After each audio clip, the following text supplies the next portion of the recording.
Hey everyone, today I wanted to talk about narcissists and baiting, okay? Before you knew about narcissistic abuse, before you were watching all these channels that exist right now on YouTube that explain narcissistic behavior, when narcissists or toxic people tried to get a reaction out of you, this is what used to happen.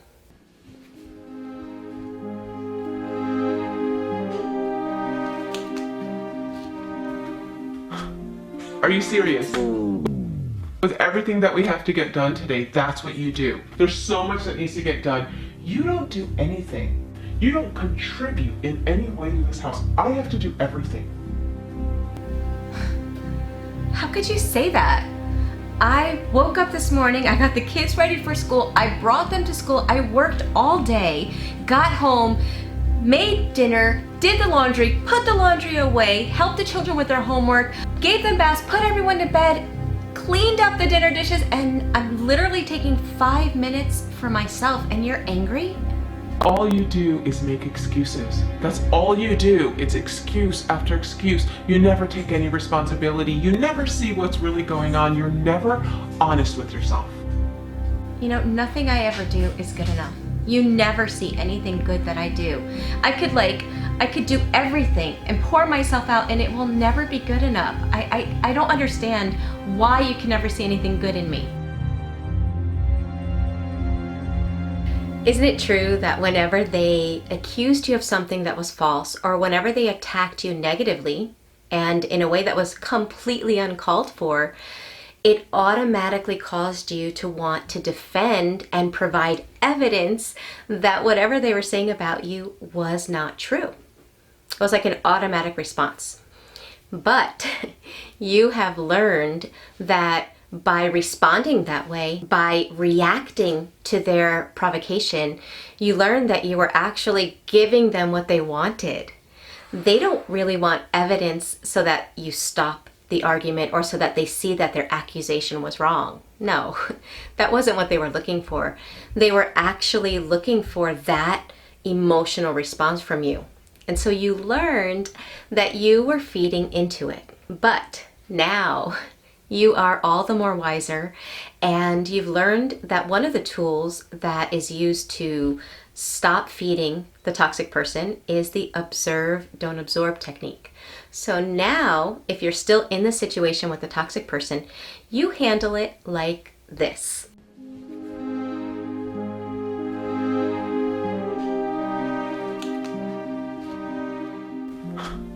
Are you serious?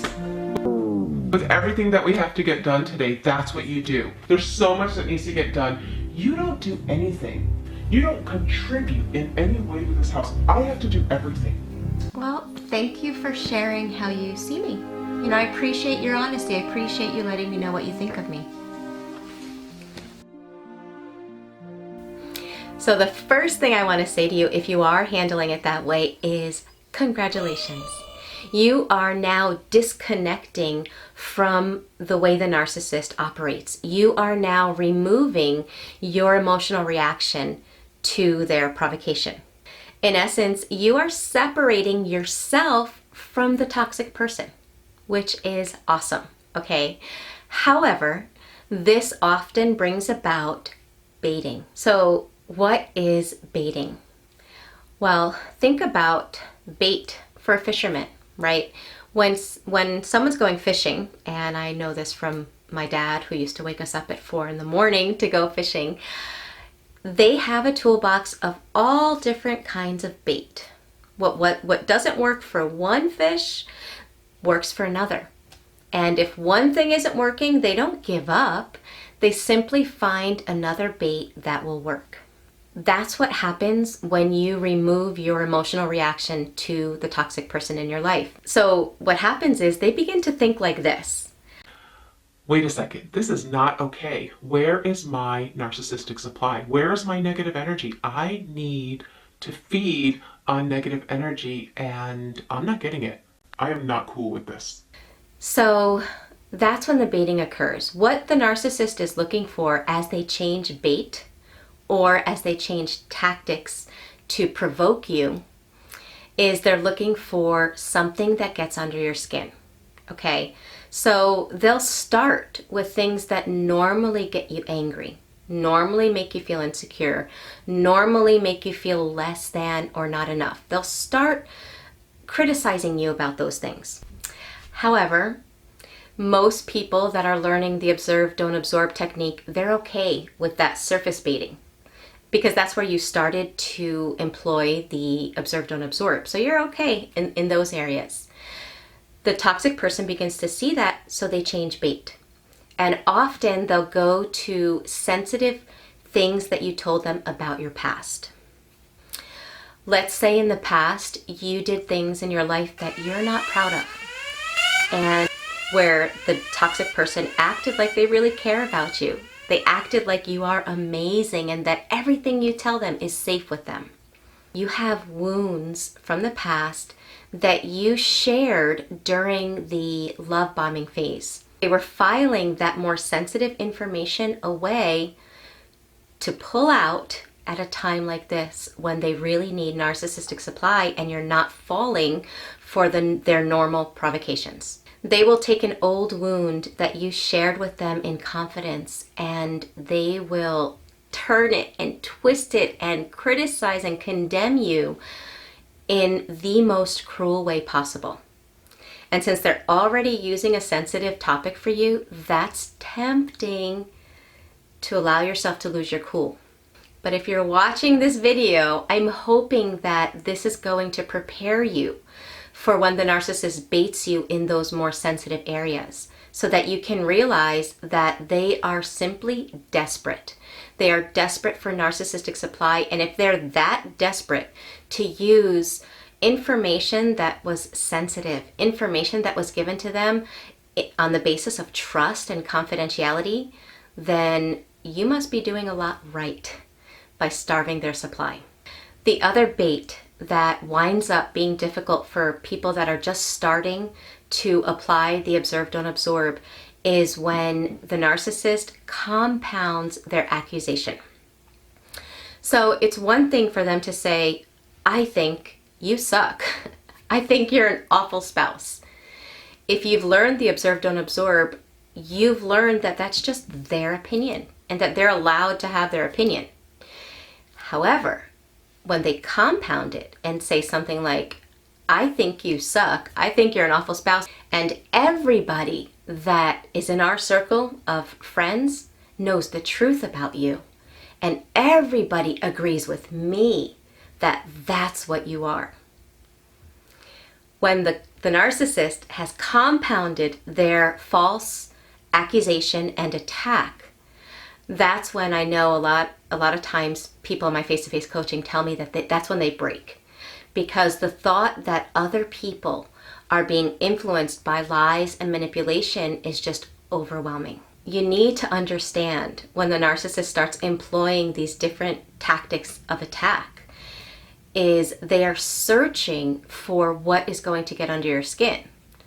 And if you explode, even if you think, I showed him or I showed her, you really didn't show them what you think you showed them. What you showed them was that they still have power to make you react in a negative way. At least that's what they walk away with, right? So it's not worth it. It's not worth taking 5 steps back in your progress and your healing. So I want to give you a few tips that's going to help you when the narcissist changes their bait to something that is a lot more sensitive and a lot more difficult to handle. In order to not react, right? Because what's happening when they're baiting us from different areas, especially sensitive areas, is it's causing a very strong emotion inside of you. And if you try to stifle that emotion, it's just going to be like the jack-o'-lantern where you're spinning it and then boom, it comes flying out. That's what happens when the narcissist is baiting. They're spinning that jack-o'-lantern so that eventually they're waiting for what is going to cause you to explode. Rather than stifle the emotion that's coming up inside of you, and yet rather than giving in to the baiting, what you need to do, here's a few really powerful tips, okay? The first thing to do is notice the emotion inside of you. It might be anger. It might be pain. Call it out. Ask yourself, What am I feeling? What emotion is bubbling underneath the surface inside of me? Tip number 2 is don't hate, validate. In other words, normalize what's going on inside of you. If you can normalize and validate it, you can resolve it inside so that it doesn't cause you to act out whatever's going on inside of you. So you can validate it by saying, well, of course I'm angry. You know, that's very painful to have shared the darkest parts of my past in confidence and have somebody fling it at me just to hurt me. Of course it hurts to have somebody that I thought cared and loved me use my past to hurt me. You know how even in war, there are laws. There's laws of combat. There are things and lines you don't cross even if you're at war with another country. Well, there are lines and laws of emotional combat as well. For example, no matter how angry you are at your spouse, you're not going to use their past, things that they shared in confidentiality, you're not going to use that to hurt them. Not if you're a relatively healthy person. That's like a line we don't cross, because even though we're angry at our spouse, we still love them and we don't want to hurt them to that degree. But with a toxic person, there are no laws of emotional combat. They don't care. It's all about hurting you and getting that and inflicting that pain. So you need to validate that. You need to validate how painful it is to have somebody like that in your life. Now, remember, all of this validation is going on in your head. This is not to get validation from your current abuser. They're not going to say, oh yes, you know, I shouldn't have said that. That was wrong. No, they're not going to do that. So the validation is internal validation that I'm talking about.